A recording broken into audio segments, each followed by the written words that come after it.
Setiap tahun, jutaan umat Muslim dari seluruh dunia menantikan kesempatan untuk melaksanakan ibadah haji, termasuk dari Indonesia yang merupakan negara dengan jumlah jemaah terbesar. Menyadari kompleksitas penyelenggaraan haji, pemerintah melalui Kementerian Agama telah menyusun berbagai kebijakan dan tahapan yang akan memastikan perjalanan jemaah berjalan dengan baik, aman, dan nyaman. Tahun 2025 menjadi momentum penting dalam penyelenggaraan haji karena adanya berbagai peningkatan layanan, kebijakan baru, serta tantangan yang harus dihadapi oleh pemerintah Indonesia dalam koordinasi dengan Arab Saudi. Menteri Agama telah memaparkan berbagai poin krusial mengenai Haji 2025, mulai dari biaya perjalanan ibadah haji, BPIH, kebijakan kesehatan, persiapan transportasi, hingga layanan yang akan diterima oleh jemaah di Tanah Suci. Berikut adalah rangkuman lengkap mengenai penyelenggaraan haji tahun 2025 yang wajib diketahui oleh calon jemaah dan pihak terkait. 1. Kesepakatan biaya haji 2025 dan proses pelunasan. Salah satu aspek yang paling ditunggu oleh calon jemaah adalah informasi mengenai biaya perjalanan ibadah haji, BPIH. Pemerintah Indonesia melalui Kementerian Agama bersama DPR telah menyepakati besaran BPIH pada 6 Januari 2025. Biaya perjalanan ibadah haji tahun 2025 ditetapkan sebesar Rp89 juta per jemaah. Dari jumlah tersebut, setelah dikurangi dengan setoran awal yang telah dilakukan oleh calon jemaah, maka jumlah real yang harus dibayarkan jemaah sekitar Rp8 juta. Pelunasan biaya haji dilakukan dalam 2 tahap, dengan tahap pertama berlangsung pada 14 Februari hingga 14 Maret 2025. Per 3 Maret 2025, progres pelunasan menunjukkan angka 64,98% dari total jemaah yang telah melunasi BPIH mereka. Pemerintah terus melakukan evaluasi terhadap daerah-daerah yang mengalami keterlambatan dalam pelunasan dan akan memberikan solusi agar kuota dapat terpenuhi secara optimal. 2. Kebijakan kesehatan, istitaah dan batas usia jemaah. Kesehatan jemaah menjadi prioritas utama dalam penyelenggaraan haji. Pemerintah menerapkan kebijakan istitaah kesehatan, yang berarti bahwa hanya jemaah yang memenuhi kriteria kesehatan yang akan diberangkatkan. Berdasarkan data per 3 Maret 2025, sebanyak 165.613 jemaah atau 82,37% telah memenuhi persyaratan kesehatan. Indonesia melakukan lobi kepada otoritas Arab Saudi agar batas usia maksimum 90 tahun tidak dijadikan sebagai syarat mutlak keberangkatan. Sebagai gantinya, kesehatan jemaah ditentukan berdasarkan hasil analisis medis. Keputusan ini memberikan keuntungan bagi jemaah lanjut usia yang masih dalam kondisi sehat dan layak untuk menunaikan ibadah haji. 3. Persiapan layanan di dalam negeri, asrama haji dan visa.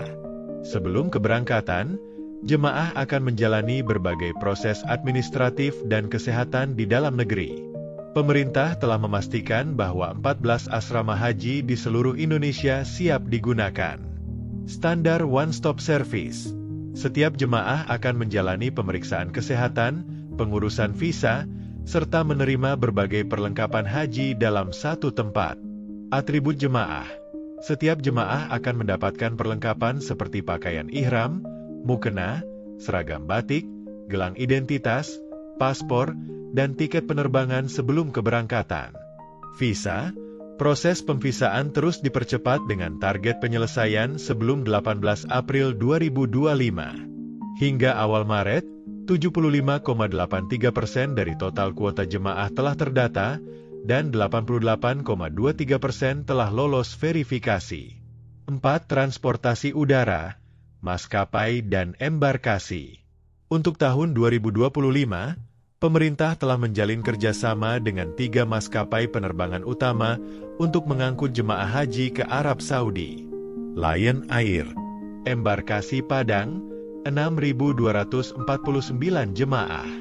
Embarkasi Banjarmasin, 5.430 jemaah. Total, 11.679 jemaah. Garuda Indonesia, Embarkasi Aceh, 4.378 jemaah. Embarkasi Medan, 8.328 jemaah. Embarkasi Jakarta Pondok Gede, 18.830 jemaah. Embarkasi Solo, 33.524 jemaah. Embarkasi Balikpapan, Makassar, Lombok, total 90.203 jemaah. Saudi Airlines. Embarkasi Batam, Palembang, Jakarta, Kertajati, Surabaya, total 101.138 jemaah.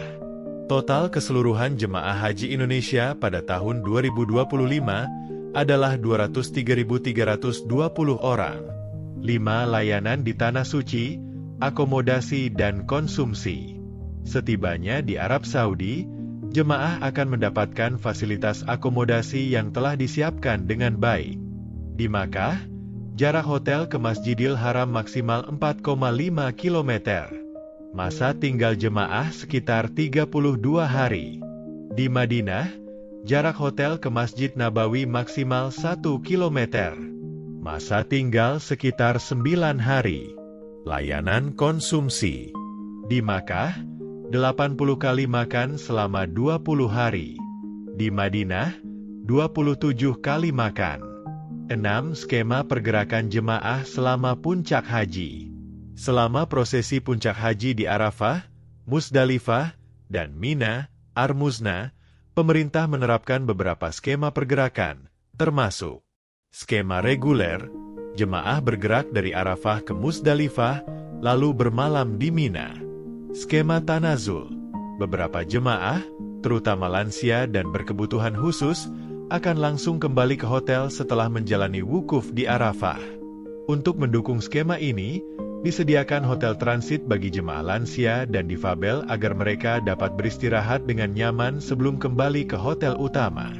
Kesimpulan, penyelenggaraan haji 2025 yang lebih baik. Dengan persiapan yang matang, penyelenggaraan haji tahun 2025 diharapkan berjalan lebih baik dari tahun sebelumnya. Pemerintah telah mengambil langkah-langkah strategis dalam menyediakan layanan kesehatan yang lebih optimal, mempermudah proses visa dan persiapan keberangkatan, menyediakan akomodasi yang lebih dekat dengan Masjidil Haram dan Masjid Nabawi, meningkatkan layanan transportasi dan konsumsi jemaah. Melalui berbagai kebijakan dan inovasi ini, calon jemaah haji Indonesia diharapkan dapat menjalankan ibadah dengan lebih nyaman, aman, dan khusyuk. Semoga perjalanan ibadah haji tahun 2025 menjadi pengalaman yang penuh berkah bagi seluruh jemaah. Informasi dalam video ini disusun berdasarkan pemaparan resmi Menteri Agama terkait penyelenggaraan ibadah haji tahun 2025. Data yang disampaikan mengacu pada sumber resmi, termasuk keputusan Kementerian Agama, DPR, dan Otoritas Arab Saudi. Jika terdapat perubahan atau pembaruan kebijakan, silakan merujuk langsung ke situs resmi Kementerian Agama RI atau Haji Kemenag Go.id untuk informasi yang lebih akurat dan terkini. Jika Anda merasa video ini bermanfaat, jangan lupa untuk like, komen, dan subscribe. Dengan berlangganan, Anda akan mendapatkan informasi terbaru seputar haji, umroh, dan perkembangan kebijakan keagamaan di Indonesia. Tekan tombol lonceng agar tidak ketinggalan update penting lainnya. Bagikan juga video ini kepada keluarga, teman, atau siapa saja yang sedang bersiap untuk menunaikan ibadah haji agar mereka mendapatkan informasi yang lengkap dan akurat.